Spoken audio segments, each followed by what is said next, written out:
Život plyne jako voda a sopor je jako moře.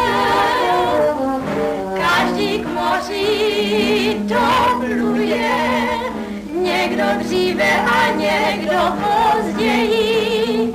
Kdo v životě miluje, ať neztrácí naději. Až uvidí v životě zázraky, které jenom láska umí. Zlaté ryby vyletí nad mraky, pak porozumí.